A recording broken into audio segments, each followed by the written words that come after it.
Hello दोस्तों, कैसे हैं आप लोग। स्वागत है आप सभी लोगों का, आप सभी के अपने चैनल सपोर्टिंग आप फार्मेसी में। दोस्तों, आज का ये वीडियो आप सभी लोगों के लिए बहुत ही महत्वपूर्ण होने वाला है, क्योंकि आज के इस वीडियो में आपको बताने वाला हूं कुछ इमरजेंसी ड्रग के बारे में, जो कि आज का ये वीडियो बहुत महत्वपूर्ण है। अगर आप मेडिकल की प्रैक्टिस करने वाले छात्र हैं तो आप सभी लोगों को इन सारी दवाइयों के बारे में एकदम अच्छे से पता ही रहना चाहिए कि कौन कौन से इमरजेंसी ड्रग होते हैं जो कि ज़्यादातर इस्तेमाल किए जाते हैं। तो सारी की सारी दवाइयों के बारे में एक ही वीडियो में पूरा डिटेल बताने वाला हूँ। तो चलिए दोस्तों, वीडियो को स्टार्ट करते हैं बिना देर किए। लेकिन स्टार्ट करने से पहले एक महत्वपूर्ण सूचना ये है कि सपोर्टिंग आप फार्मेसी के इस चैनल पर यह वीडियो बनाया जाता है केवल और केवल मेडिकल छात्रों के नॉलेज के लिए। कोई भी दवा अपने से ना इस्तेमाल करें बिना डॉक्टर के सलाह के। दोस्तों, आज किन किन दवाइयों के बारे में आपको बताने जा रहे हैं उसका चार्ट आपको पहले से ही दिखा देता हूं, जिससे आपको अनुमान लग जाए कि कौन कौन सी दवाइयों के बारे में, कौन कौन से इमरजेंसी ड्रग के बारे में आप लोगों को बताने वाला हूं। सबसे पहले आपको बताऊंगा एट्रोपिन सल्फेट इंजेक्शन के बारे में, उसके बाद माइडाजोलम के बारे में, पोटेशियम क्लोराइड इंजेक्शन के बारे में, डेक्सट्रोज 25% के इंजेक्शन के बारे में, एनिएस 3% के इंजेक्शन के बारे में, एड्रेनालिन इंजेक्शन के बारे में आपको बताने वाला हूं।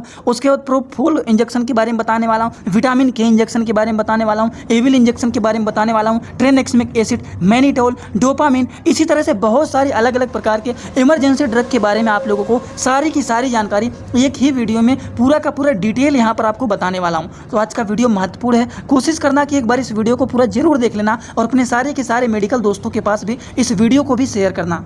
तो चलिए दोस्तों, शुरुआत करते हैं एकदम स्टार्टिंग से। सबसे पहले हम लोग स्टार्ट करने जा रहे हैं एट्रोपिन सल्फेट इंजेक्शन के बारे में। तो चलिए जानते हैं। सबसे पहला जो इंजेक्शन है दोस्तों, इमरजेंसी इंजेक्शन, वो है एट्रोपिन इंजेक्शन। एट्रोपिन इंजेक्शन जो होता है, एट्रोपिन सल्फेट इंजेक्शन, इसको आप आईवी रूट से भी लगा सकते हैं, आईएम रूट से भी लगा सकते हैं। ठीक, अगर हम बात करें कि इसका काम क्या होता है, तो एट्रोपिन इंजेक्शन एक ऐसा इंजेक्शन होता है जिसका इस्तेमाल किया जाता है व्हेन हार्ट बीट स्लो या फिर एंटीडोट ऑर्गेनोफेट पॉइजनिंग। तो अगर मान लीजिए किसी का हार्ट बीट जो होता है वो स्लो हो जाता है, तो उसको मेंटेन करने के लिए एट्रोपिन इंजेक्शन का इस्तेमाल किया जाता है। इसी तरह से हम बात कर लेते हैं अगले इमरजेंसी ड्रग के बारे में। तो अगला जो मेडिसिन है वो है माइडाजोलम इंजेक्शन। अब माइडाजोलम इंजेक्शन का काम क्या होता है, मैंने आप लोगों को बताया था इसके लिए एक फार्मूला कि किसी भी दवाइयों के नाम के लास्ट में अगर लैम आ जाए या फिर पैम आ जाए, वो सारी दवाइयाँ एक प्रकार के सिडेटिव मेडिसिन होते हैं, नींद की दवाइयाँ होती हैं, जैसे कि एल्प्राजोलम, माइडाजोलम। तो इस तरह से लैम आ रहा है ना, तो ये दवाइयाँ क्या है दोस्तों, ये दवाइयाँ एक प्रकार के सिडेटिव मेडिसिन होती हैं, नींद की दवाइयाँ होती हैं। इसका इस्तेमाल आप आईवी रूट से भी कर सकते हैं, आईएम रूट से भी कर सकते हैं। मतलब इसको मांस में भी लगाया जा सकता है, इसको नस में भी लगाया जा सकता है। अगर हम बात करें कि इसको किस रूप में इस्तेमाल किया जाता है, तो एनेस्थेसिया मतलब बेहोशी, मतलब गहरी नींद लाने के लिए इसका इस्तेमाल किया जाता है। रिलीफ एंजाइटी, जो लोग बहुत ज़्यादा टेंशन में रहते हैं, बहुत ज़्यादा चिंता में रहते हैं, उसके बाद उनको सही से नींद नहीं आता है, तो उस तरह के लोगों को भी ये इंजेक्शन लगाया जाता है, जो कि माइडाजोलम के नाम से काफ़ी ज़्यादा यूजफुल एंड पॉपुलर ये इंजेक्शन माना जाता है। तो चलिए, इतना बात आप लोगों को एकदम अच्छे से समझ में आ गया होगा। तो इसी तरह से हम लोग बात करने जा रहे हैं अगले इमरजेंसी ड्रग के बारे में। अगला जो इमरजेंसी ड्रग है दोस्तों, वो है potassium chloride injection. Potassium chloride injection IV infusion के रूट से इसको लगाया जाता है। अगर हम बात करें कि इसका काम क्या होता है, तो ट्रीट पोटेशियम क्लोराइड डिफिशियंसी। शरीर में अगर पोटेशियम क्लोराइड डिफिशियंसी का मतलब क्या होता है, कमी होना। तो हमारे शरीर में, हमारे बॉडी में अगर पोटेशियम क्लोराइड का कमी हो जाता है, तो उसको ठीक करने के लिए, उसको मेंटेन करने के लिए लगाया जाता है पोटेशियम क्लोराइड इंजेक्शन, जो कि आईवी इन्फ्यूजन के रूट से इसको लगाया जाता है। ये बातें हो गई पोटेशियम क्लोराइड इंजेक्शन के बारे में। आई होप आप सभी लोगों को इस इंजेक्शन के बारे में भी समझ में आ गया होगा। तो चलिए हम बात करने जा रहे हैं अगले इमरजेंसी ड्रग के बारे में। अगला जो इमरजेंसी ड्रग है दोस्तों, वो है डेक्सट्रोज 25%। आप सभी लोगों को याद होगा कि आईवी फ्लूइड में आप लोगों को बहुत सारे अलग अलग प्रकार के आईवी फ्लूइड के बारे में मैं आप लोगों को बताया हूँ, जैसे कि एनएस के बारे में बताए हैं, डीएनएस के बारे में बताएं हैं, उसके बाद आरएल के बारे में बताए हैं। ठीक, आरएल एस जो होता है, उसके बाद D5 के बारे में बताया हूँ, D10 के बारे में आप लोगों को बताया हुआ हूँ, फिर D25 के बारे में आपको बताया हुआ हूँ। ठीक, ये क्या होता है, ये देखिए, एनएस का मतलब होता है कि ये जो है आईवी फ्लूइड, ये नॉर्मल सेलिन है। डीएनएस का मतलब होता है डेक्सट्रोज नॉर्मल सेलिन। आरएनएस का मतलब होता है, आरएल का मतलब होता है रिंगर लैक्टेट सॉल्यूशन। उसके बाद D5% मतलब डेक्सट्रोज इसमें 5% मिला हुआ है। D10% का मतलब होता है डेक्सट्रोज 10% इसमें मिला हुआ है। D25 का मतलब होता है डेक्सट्रोज 25% इसमें मिला हुआ है। तो ये कुछ इसी तरह से अलग अलग प्रकार के आईवी फ्लूइड के बारे में मैंने आप लोगों को बताया हुआ हूँ। जिन लोगों ने वो सारी वीडियो देखा होगा उनको पूरी जानकारी होगा। जैसे कि देखिए, इंजेक्शन डेक्सट्रोज 25%, ये जो होता है इंजेक्शन, इसको भी केवल और केवल आईवी इन्फ्यूजन के रूट्स के द्वारा ही इसको लगाया जाता है। अगर हम बात करें दोस्तों, डेक्सट्रोज 25% जो इंजेक्शन होता है, इनका काम क्या होता है, तो इसका इस्तेमाल किया जाता है किस चीज़ को ठीक करने के लिए, हाइपोग्लिसीमिया, आल्सो प्रिवेंट फ्लूइड लॉस। अगर किसी के शरीर में पानी की कमी हो गया, फ्लूइड लॉस हो गया है, या फिर हाइपोग्लिसीमिया मतलब ग्लिसरॉल का जो लेवल होता है वो कम हो गया है। अगर मान लीजिए कहीं पर लिखा गया है हाइपर HYPER हाइपर ग्लिसीमिया मतलब ग्लिसरॉल का लेवल बढ़ा हुआ है, ठीक। और इसका काम क्या होता है, यहाँ पर हाइपोग्लिसीमिया के ट्रीटमेंट के लिए इस्तेमाल किया जाता है। तो शरीर में ग्लिसरॉल का लेवल अगर कम हो गया है तो उसको मेंटेन करने के लिए इस्तेमाल किया जाता है डेक्सट्रोज 25% का इंजेक्शन। ये बातें हो गई। इसी तरह से हम बात करने जा रहे हैं अगले इमरजेंसी ड्रग के बारे में। दोस्तों इसी तरह से मैं आप सभी लोगों के लिए एक बुक बनाया हूँ जिस बुक का नाम है A to Z medicine book. ये जो दोस्तों बुक है ये टोटल 600 पेज का है, जिसमें आप लोगों को टोटल 46 चैप्टर मिल जाएंगे और साथ ही साथ आप लोगों को फ्री में पूरे बुक का 46 वीडियो लेक्चर भी मिल जाएगा हर एक चैप्टर का, जिसकी आप लोगों को मिल जाएगा मात्र 499 रुपए। ये बुक आप लोगों को PDF के फॉर्मेट में व्हाट्सएप पर मिलेगा, जो कि आप कैसे लेंगे इसी वीडियो के कमेंट बॉक्स में जाएंगे, वहां पर एक लिंक मिल जाएगा। जब आप उस लिंक पर क्लिक करेंगे तो डायरेक्ट आप व्हाट्सएप पर पहुंचेंगे, उसी नंबर पर आपको पेमेंट करना है, वहीं पर आपको बुक और पूरे बुक का वीडियो लेक्चर भी मिल जाएगा। जो लोग लेना चाहते हैं ले सकते हैं, जो लोग प्रैक्टिस करने वाले छात्र हैं जरूर इस बुक को परचेज करें, जिसमें हजारों प्रकार की दवाइयों का नॉलेज आपको मिल जाएगा। अगला जो इमरजेंसी ड्रग है वो है NS 3% का इंजेक्शन।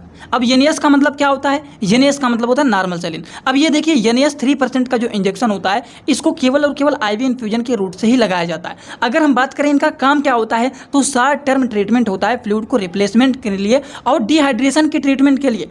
अगर किसी के शरीर में पानी की कमी हो गया है या फिर फ्लूइड लॉस हो गया है तो उन सारी चीज़ों को ठीक करने के लिए, शरीर में पानी की कमी को ठीक करने के लिए इस्तेमाल किया जाता है इंजेक्शन नॉर्मल सैलिन।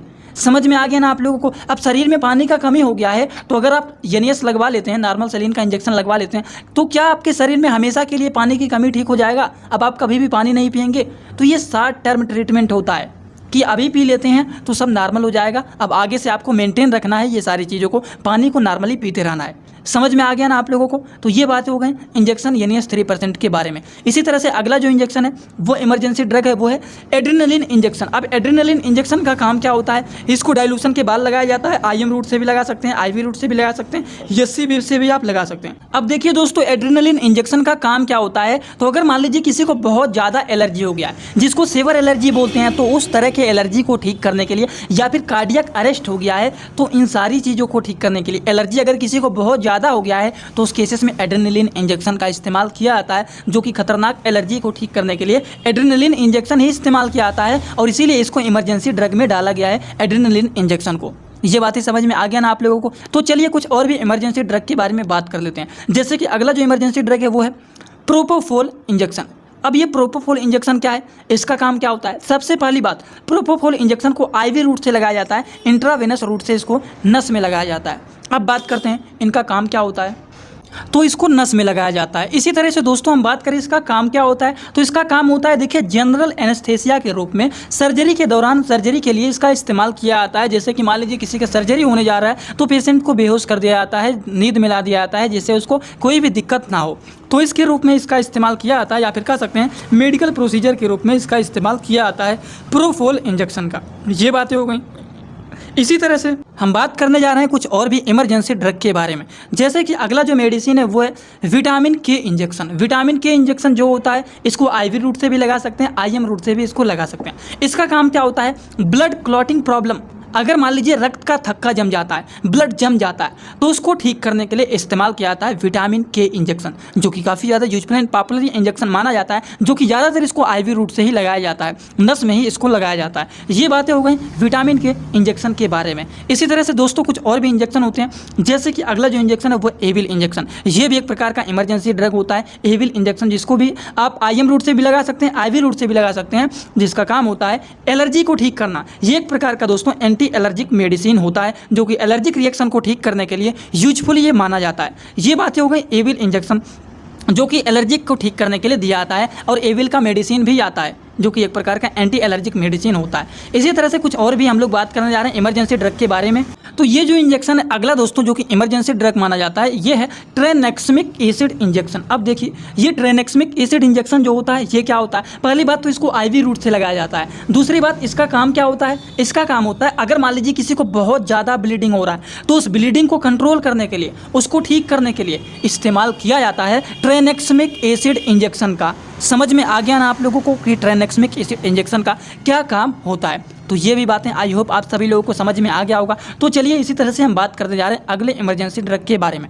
अगला जो इमरजेंसी ड्रग है दोस्तों वो है मैनिटोल इंजेक्शन। मैनिटोल इंजेक्शन को आईवी रूट से लगाया जाता है, जिसका काम क्या होता है, reduce swelling, to treat reduce swelling, मतलब शरीर में अगर कभी भी सूजन हो जाता है या फिर प्रेशर इनसाइड आई या फिर अराउंड द ब्रेन, तो शरीर में सूजन हो रहा है, दर्द हो रहा है और भी कोई प्रॉब्लम है, आंखों में प्रेशर हो रहा है, दिक्कत हो रहा है, तो उन सारी चीज़ों को ठीक करने के लिए मैनिटोल इंजेक्शन का इस्तेमाल किया जाता है। समझ में आ गया ना आप लोगों को, ये मैनिटोल इंजेक्शन है। इसी तरह से एक और भी इंजेक्शन होता है जो कि डोपामिन के नाम से फेमस होता है, ये भी एक प्रकार का इमरजेंसी ड्रग होता है। तो डोपामिन इंजेक्शन जो होता है इसका काम क्या होता है, डोपामिन इंजेक्शन एक ऐसा इंजेक्शन होता है जो कि ये भी आईवी रूट से, इंट्रावेनस रूट से इसको भी लगाया जाता है नस में।